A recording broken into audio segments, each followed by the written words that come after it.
Is Magomed Ankalaev the toughest guy that Alex Pereira has ever faced? Let's talk about it. What's up, guys? Laura Sanko here. Always, I am joined by Dean Thomas. That does not change today. However, he is in an arena full of fans. I told him to shut up. Yeah, They're all behind. I said, shut up, y'all. silence the crowd with his presence. That's a badass backdrop, though. I wish I had that. It's Well, nice. courtesy of the UFC Apex, my second home. I love it. It looks really good. Your lighting's nice. Your mic is nice. I feel like we're off to a good start. Well, don't Speak, get used to it, Laura. I won't. I won't. Of course, this we're going to talk about the UFC 313 main event between Alex Pereira and Magomed Ankalaev. Really fascinating matchup. A lot of fun stuff to talk about there. But I want to flip things around and actually, I have a very special fan submission to share with you off the top. So let me pull that up. Oh, Hi Laura and Dean, massive fight coming up. Ankalaev, Alex Pereira. Massive clash of styles. Striker versus grappler, but we all know that Ankalaev also has some good striking as well, so very much looking forward to that one. Two big and dangerous guys. And also, exclusive, I am joining the one-on-one team. Looking forward to it, guys, and I'll see you soon. What? what? What? Yo, I don't know why I was getting a little starstruck when he first came on. He said my name. I know. So that's the big news is Tom Aspinall is joining the one-on-one team. He's gonna have his Okay. first video dropping the next couple of weeks, and you won't see him nearly as frequently as Adam or myself, but you will see him throughout the year. He's gonna be contributing some content to the YouTube page. So I'm very excited about that. Oh, that's amazing. That's amazing news. Congratulations, Laura, To and us, everybody I else. mean, it's Yeah. part. It's your channel too, Yeah, Dean. but still, you know, what I mean, this Yeah. is your baby. You got the hat on. You know what I'm saying? Yeah, I got the hat on. You I got got the the hat hat on. on. That's But true. that's huge news. Tom Aspinall is the man, and Yes. best fighter on the planet.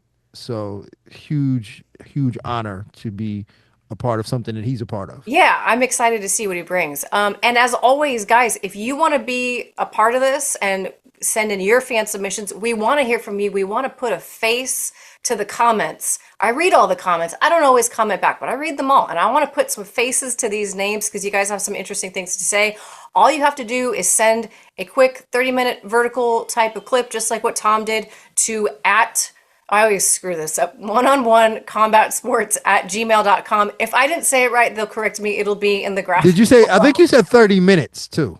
Did A I say 30 30 minute. minutes? I I meant think you 30 said 30 minutes. seconds. We don't want a 30-minute video, guys. Yeah, That if would you said a be 30-minute video, that would be crazy. that'd be a lot of editing. Jake would not be happy about that at all. That's a lot for his plate. So with all my mumblings out of the way, let's talk about this main event between Alex Pereira and Magomed Ankalaev. Alex Pereira looking for his fourth title defense in one calendar year, which, if I'm not mistaken, is a record ever. Because Ronda Rousey had three, but from what I remember, this would be it. The man stands alone if he can get this done. That's crazy. Yeah, that's crazy. But what more? I mean, what else can you expect from a man who just literally turned his career and life around last year? Yeah. He just turned it around and not doing anything different than what you expect from him, but just he was revealed. Like he revealed himself last year, that calendar year, and what a human being and warrior he is. It's insane. And not only last year, I do feel like was a coming out party, but then the year before that, I mean, he's only been in the UFC for a little over 3 years. It's crazy. It is one of one what this guy has accomplished, and the way that he came in here with a very specific mission to take on Izzy, but we all kind of thought like, all right, he can't wrestle. Like, what's going to happen, you know? And he's defied all odds and become one of the greatest champions that we've seen ever, period. It's fascinating. My question for you, though, no, go ahead. You have a thought. You have a thought. Yeah, my thought was just how he took advantage of that moment in two different divisions. Yeah. Like that makes it even more impressive because a lot of things can only be done in certain divisions, but he did it in two different divisions, which is, and he could and he really, and there's an opportunity for him to go up to heavyweight and do it too. So like that makes it even Is. more interesting. And he had a loss in there, right? That Yeah, actually yeah, almost makes it more and a and he got knockout knocked loss. out. Yeah, and a knockout loss. Like me, when I got knocked out, I hid for 2 months. I didn't talk to nobody for 2 months. Yeah. He acted like it didn't even happen, came back to new weight class and just wiped the mat so far. I mean, it's truly an incredible testament to, I don't know, it would be fascinating to sit down and pick his brain about the business decisions that have been made. Obviously, the skill had to be there. That goes without saying. But it is fascinating to think about how much he is capitalizing, not just on the fights that are offered to him, but all of the opportunities that are coming to him outside of the octagon and how he's lifting up the guys around him. Like, no one knew who Plinio Cruz was. I did because he was my coach back in '09. But other than me, no one knew who Plinio Cruz was until Alex Pereira came on. And he does such a good job of always casting the spotlight on the people around him as well. Yeah, he's still super humble too. I see him. He pops up at Karate Combat to support Yeah. his sister, but even before his sister was fighting, he'd pop up just to watch the event. And it's not like he's popping up and acting wild. He's just popping up and watching fights. Yeah. He's just there enjoying the entertainment as it's presented, not trying to show out and it doesn't even look like he's all that thirsty for the spotlight. It's just there It just for him comes and to he him. just handles it well. Yes, I completely agree with that. Uh, all that being said, is there any part of you that is concerned with this frequency of big fights, or is he the exception to what could be a rule?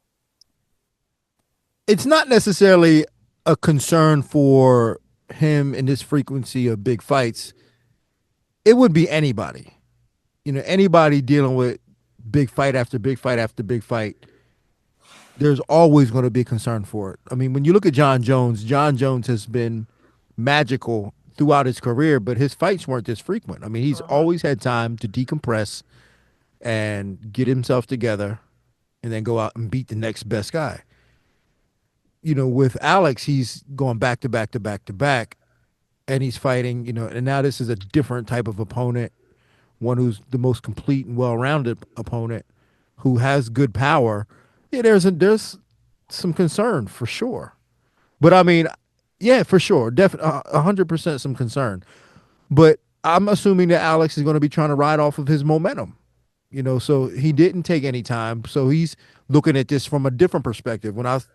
When I mentioned John Jones and him taking time to decompress, Alex is looking at this from a different perspective and Yeah, saying the momentum's on my side. exactly. The momentum's on my side, and I think, he's well aware that he's going to strike while the iron's hot, and he's going to continue to strike while the iron's hot. And you look at, not to be too hard on Henry after Henry having a rough week the other week, but it did kind of put him in the forefront of my mind. And you kind of look at the way that Alex has chosen to maximize and capitalize on this moment to the nth degree. And he will continue to do so until that moment disappears, and we have no idea when that's going to be. We have no Well, idea. MMA is so weird because the end always justifies the means, it seems. It does. It does, right? And it's such an unfair proposition because Henry, it didn't work out for him, so we look and go, he should have never retired. He should have never did. He should have. It didn't work. But then, like, what if he did come back and just became champ? Then we would say, see, all that time off helped him. So Yeah. it's such a you can't really predict how this game is going to play out. You just have to be ready, take advantage of opportunities when you get them, and just hope that you're ready enough for the situation. Well, I think that's the mindset that Magomed Ankalaev certainly is having coming into this fight, because this is the opportunity that would have seemed to have been on his plate for a while, right? This is the fight that we've all kind of keep going, yeah, but there's Magomed Ankalaev, and then he'll get booked with someone else. I'm like, yeah, but there's also Magomed Ankalaev out here, and then he'll get booked with someone else. This is the fight that we've all kind of been talking about for a very long time now. It's happening. I guess before we talk about the matchup, in terms of Magomed himself, what do you feel like has been the key to him having this 13 fight unbeaten streak? Because there's not a lot of flash necessarily. It's not, anything overly wild or sexy or sensational, but a 13 fight unbeaten streak is pretty sexy in its own right. Well, he has the best assets. Assets. No pun intended, but he has the best assets for any light heavyweight in the world in terms of his grappling ability. Let's just talk about those things first, like fighting aspects, like his grappling ability, his striking ability, um, in his background and the history of where he comes from. And then and that kind of leads me into the next point, not just the physical aspects, but just the the team behind him. It's a fighting team. I mean, he's Dagestani. I mean, he Hmm. grew up in this. He grew up fighting. So all those things matter. And the other guys in the division that he's beaten didn't really have that. I mean, we think about like a guy like Khalil Roundtree. Like he got into fighting because his life probably wasn't where it wanted to be and he needed an outlet. Jamal Hill, probably the same situation. I don't know his why he got into fighting, but I don't think he grew up in the gym like Yeah. Magomed Ankalaev. Like Magomed Ankalaev grew up in the gym. He understands fighting. Everybody around him understands fighting, and it's just what he does. And that is going to carry a lot of weight going into the fight Saturday. Yeah. What do you feel like has been the performance that Ankalaev has had that you've been maybe most impressed with? Because he's got the win over Rakic that was a unanimous decision. It was a nice, clean kickboxing fight. You've got the two fights with Johnny Walker. Obviously, one of them was a no contest because there was that illegal knee. And then the second one, he knocked Johnny out in round two. He had the fight with Jan, which ended up being a draw, and that was his first fight for the light heavyweight championship. He had the fight with Anthony Smith, Thiago Santos, and obviously fights before that. But of that list, if there's one that jumps off the page to you, is like that's the one where I was like, oh, this guy's championship material. What jumps off? No, none of them in none of them solely jump off, but there are aspects to all of them or some of them that really shows his potential to be That was my champion. thought exactly. It's so Yeah, funny that you just said that. But yes, go ahead. yeah. Yeah, I mean, when you talk about the Jan Blachowicz fight, the dog in him came out. yeah. His ability to adapt and the dog in him came out. The Johnny Walker fight, his power showed. Hmm.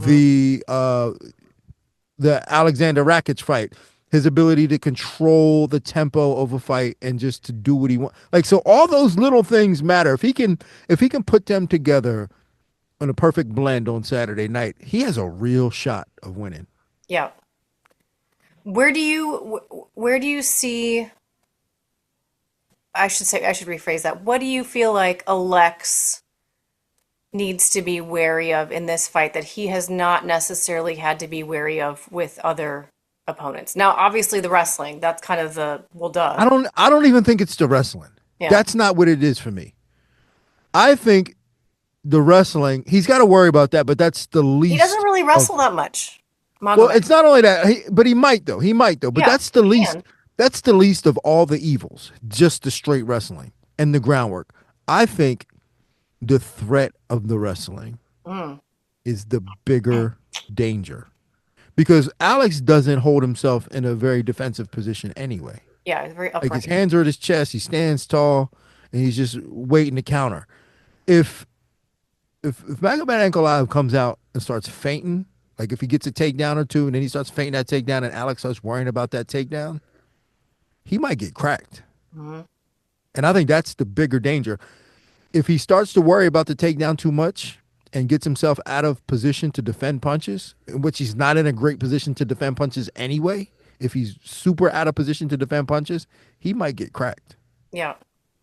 Interestingly, when I was watching Magomed's biggest moments as a striker, not exclusively, but a lot of them come from his right hand, even though he's a southpaw. Ah, did you must have saw the pre-show with the video I did with Kamara Usman. No, no. Did you do a video? Yeah, we did on the pre-show last week.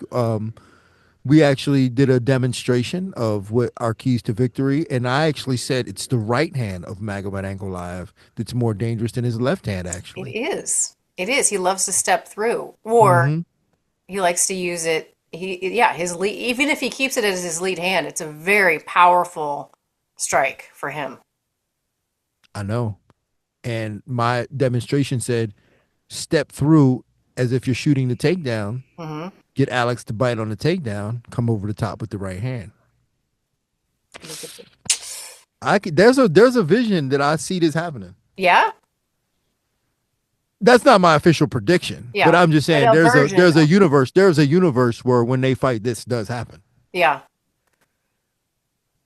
Well, according to string theory, there's a universe. There are infinite universes where every version of every possibility is happening at all times. But that's a whole different video, guys. Um, been watching a lot of Neil deGrasse Tyson. I was just about to say, oh, Neil deGrasse, Mike Tyson ass. I googled Tyson and just I went down the wrong. I went down the wrong rabbit hole. Anyway, um, I feel like one of the things that I got really in the weeds about when I was watching these guys, the hand fighting. The hand fighting. I had not really done specific homework on the hand fighting of Alex Pereira. It is fascinating to see how he handles when guys are southpaw on him and the things that he does in order to set up that left hook. Because you would think that the hand fighting would inhibit his use of the left hook, but obviously it has not because he does such a good job and because his hook at times comes from such a weird angle, right? Like he's not throwing a nice tight hook where his elbow is parallel to the ground, it's kind of just coming up at a weird Well, angle. it arcs around, so Yeah. it does. So like you're saying like a hook where it's coming straight around. His goes like this. It goes up and over. Boom. Yeah. It goes up and over. His sister throws it the same way. It goes up and over. Boop. And because it comes from low and it just goes. Yeah. And a lot of times, like if you go back and watch that Jamal Hill knockout in slow, slow, slow motion, the way that he's inhibiting Hill's lead hand with his lead hand, and then the way that he ends up just throwing the hook right off it, like you say, from a much lower spot than would be normally taught, to a beginner. I don't know. It's dorky details, guys, but I find it fascinating. And I don't know that Magomed Ankalaev, even as a southpaw, he doesn't hand fight that often. You know who was the best at hand fighting with Pereira was Izzy, honestly. Well, both of them are good hand fighters Yeah. because they're counter punchers and they're looking for different holes and ways to trap hands. And I just hope this doesn't come down to a hand fight battle. I used to be a big on hand fighting until recently, just because I think that leads to a lot of eye pokes. Yeah. Just the idea of hand fighting, just it always leads to an eye poke. So I'm trying to get away from the idea of hand fighting and finding a better solution for that. For my guys anyway. Yeah. Yeah. I mean, that's a good mission to be on. We've had a lot of eye pokes lately. Yeah. A lot of corneas getting scratched. Let me read some stats while we're here. Alex Pereira, of course, 9-1 in the UFC. Magomed Ankalaev, 11-1 in the UFC. Pereira 6'4", Ankalaev 6'3". 79-inch reach for Pereira, 75 for Ankalaev. Striking accuracy of Alex Pereira is always so crazy to me. It's 63.1%. The UFC average is 42. That is absolutely 63.1 is wildly high. Ankalaev is still pretty high at 52.9%. Strikes landed per minute for Pereira 5.46, pretty high for a light heavyweight. 3.64 for Magomed Ankalaev. 100% takedown accuracy for Pereira. I'll get into that in a second. 31.3% for Ankalaev. This is why you have to drill down into your statistics, folks, because that's an absolutely wild one. And when you do drill down to it, takedowns attempted, Alex has attempted one, and he has hit 1 of 1. So that's why he's at 100. Hold on. Wait a minute. What? I already know. Which one did he hit? On who? It was on Izzy, wasn't it? I remember him going for a takedown on Izzy and then getting taken down in the process. I'd have to go back and re-rack it, but according to our stats. I know. That's why I'm thinking, like, I don't know who did the stats, man, because I vividly remember him trying to do like a body lock on Izzy, and Izzy be like, and Izzy reversed kind of it. halfway reversed it, and they just sort of Yeah. fell. Well, maybe he ended up on top. Who knows? I know what you're talking about, but I don't remember the specifics of it either. But Yeah. yeah. Point being, So he's I could not a be wrong. takedown artist. Yeah.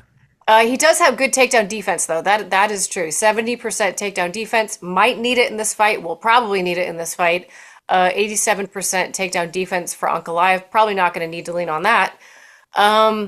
Interestingly, they both have 7 knockdowns apiece in the UFC, and they have each been knocked down 1 time. Yeah, nothing surprising there. I mean, but in this type of fight, the numbers aren't going to matter as much because this is a type of fight where you just know that the potential for one shot to change the whole fight is always there from both guys. Yeah. And I think it really does come down to that. Like who's going to be able to get that first big shot off? Do you feel like we know anything about Alex that we didn't know before the Khalil fight that we do now? Or was that just more of reassuring ourselves and kind of what we already knew about him? I mean, I'm not sure we knew how much of a grinder he was. I mean, Yeah, in that Khalil fight, like he had to bounce back. he did. Like he was shaky at times. Yep.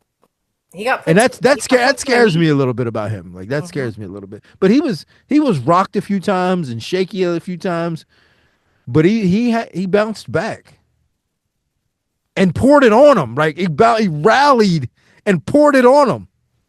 I I feel like, and maybe I'm trying too hard to make a storyline out of nothing here, but I feel like that fight is going to make him much more dangerous than had he had another clean performance where he knocked some guy out and didn't get touched. Because I feel like you go along and you start death touching guys over and over and over again. And as much as you don't mean to buy into your own BS, you can kind of do that. And it's almost like he still went away from that fight looking incredible, but there were enough moments in there of him going, "Whew, that was close." Like maybe I'm not some invincible machine. I have to mind my P's and Q's, especially with a guy as powerful as Magomed Ankalaev. Because, like I said before, it's not like he's going to do anything overly flashy, but Magomed Ankalaev will bread and butter you to death. Yeah, no doubt. I it just like all this takes me to the place where I'm thinking, you know how everybody's been kind of critical of Alex not being prepared and him partying and he's always Hmm. off. And so when you think about like that performance with Khalil and then him taking, and then now like we're talking about maybe he's not training as hard. Maybe I don't believe that. Yeah. I believe that that Khalil fight may have opened his eyes up a little bit and said, damn, I can certainly be hurt. And I feel as though, even though he might be out in Australia or wherever the hell he is doing his thing, he always got bodies with him. Yeah. And I think he might be putting in, if not more, just as much work out of town. And that's possible, right? Like you don't have to be home in Danbury, Connecticut to be putting in work. Like he's wherever he's at, he got his crew with him and he's putting in work. So I feel like the Khalil fight might have opened his eyes up and been like, yo, we can't chill now. We Yeah, gotta I we think gotta stay strong. I think it's a critical distinction that you make because like he's also there's a freedom that people who don't have a wife and kids have, right?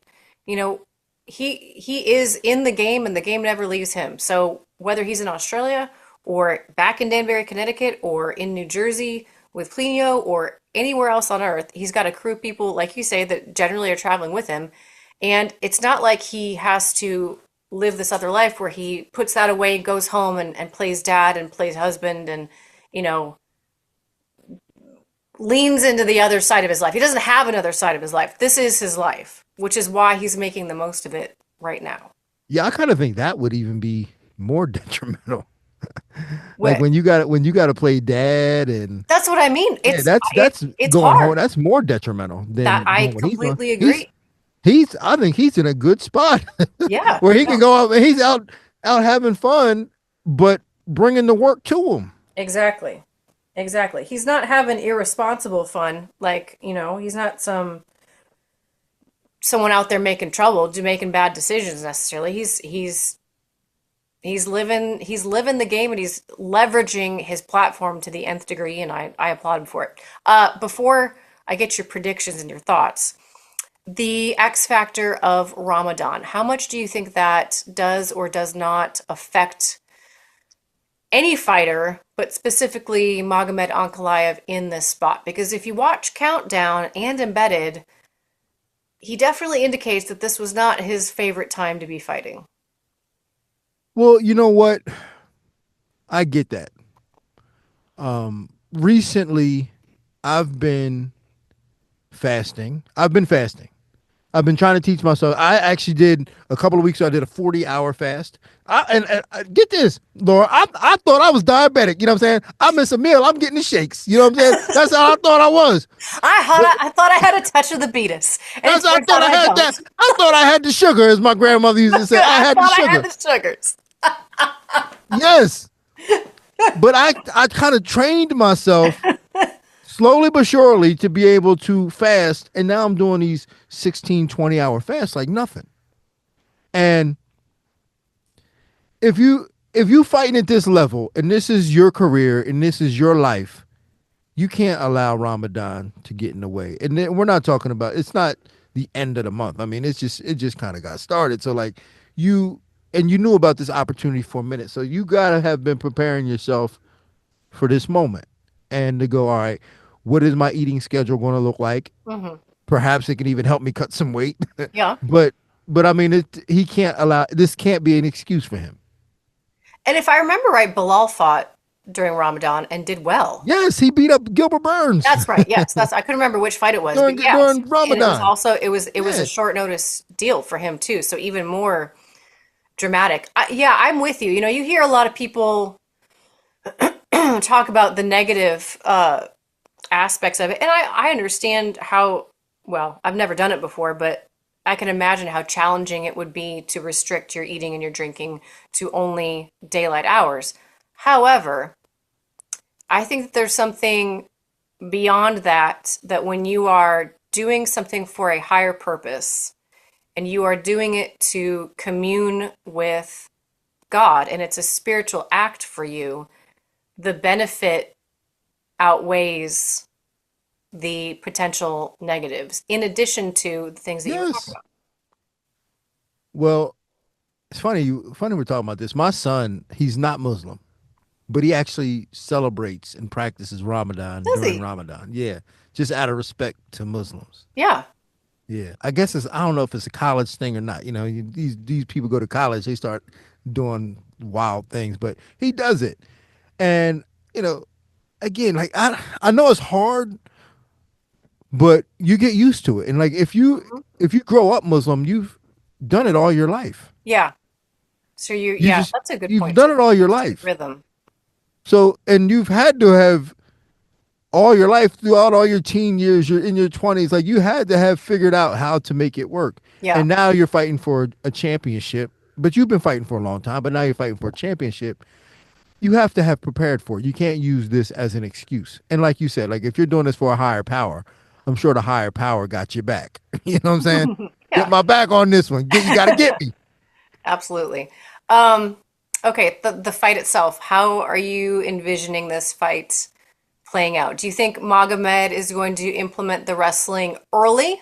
Do you think he's going to wait till Pereira is tired? Do you think he's going to wrestle at all? Because the last couple of fights he hasn't wrestled at all. But I mean, the obvious thing to do here would be to wrestle. When I look at this fight on paper with just skill sets, it's easy to me. It's easy to me to think that Magomed Ankalaev is just going to go out there and beat him. Like it's yeah, like on paper. Like when I just skill sets. Like if you Okay. didn't put the X factor of Poeton Yeah.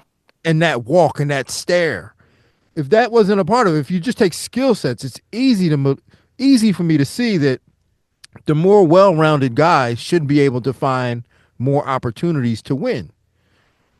But fighting isn't done on paper, and it's not done in theory.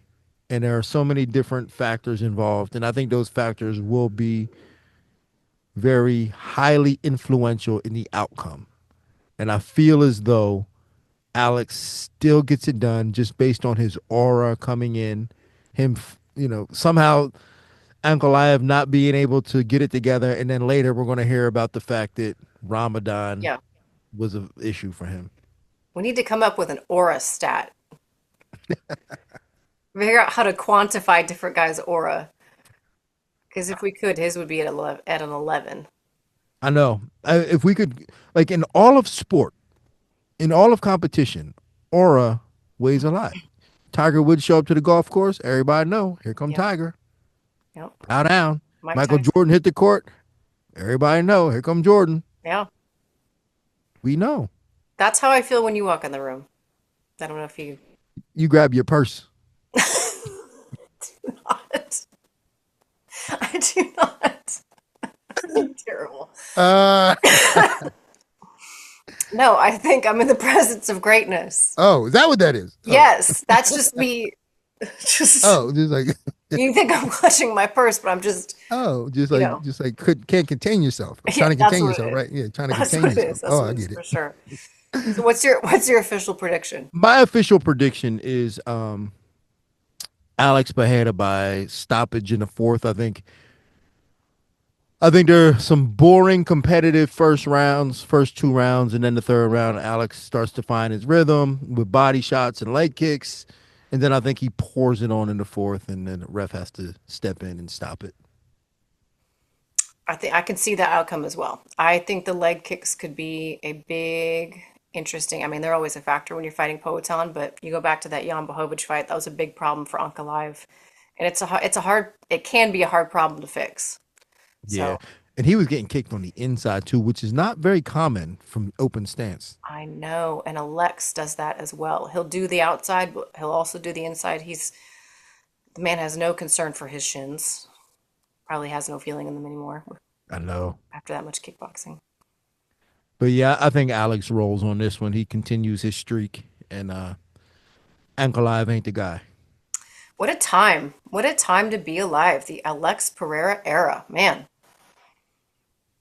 Are you? Well, you don't make official predictions on here, do you? No, I Oh, usually no, no, don't, but if you want me to, I no, will. no, don't. I don't want you to. I don't want you to. I like to be the only fool on Monday. No, I think I see Pereira getting it done. Although it wouldn't, it's not going to surprise me. The vision that you had that you talked about earlier, my jaw's not going to be on the floor if Magomed Ankalaev faints into some sort of overhand or hook or, you know. Yeah, that's a very realistic possibility if he's been practicing it. You know what I'm saying? Like if he's been working that stuff, I don't know what other guys are doing in camp. Like that's the hard part for me in predicting fights because in my head I'm looking at their skill set and I'm Yeah, seeing like I see a path for you. I see it, but I don't know if you see it. yeah. I do think it's interesting, and I'm making this video way too long now, but there was a part in Countdown where, and I understand like what you say for Countdown is not the same thing as what you're going to say behind closed doors, but he and his coaches, Magomed Ankalaev and his coaches were talking about like, we know all about the left hand. You think we don't know about the left hand, but we've seen that left hand and we know what to prepare for. I want to be like, everyone has seen it. And it's Everyone's always seen too. it. It's We've they all seen it, seen and it it. was too. Typically, it's too late. Yeah, and still no one has figured it out. So seeing it and knowing about it and thinking you're preparing for it and then actually being able to execute on that are two different things. But that being said, I think there's a strong possibility Uncle Live could get it done, but I do lean Pereira. Yeah. That is my official prediction. So we can both look like idiots. Yay! Yay. Guys, that's all the time we got for this main event. We're going to have a co-main event prediction preview video as well. Dean, thank you so much for your time. As always, we appreciate you. And we appreciate you guys always tuning in. Keep it locked in right here. More videos, other videos. Check them out, and we'll see you soon.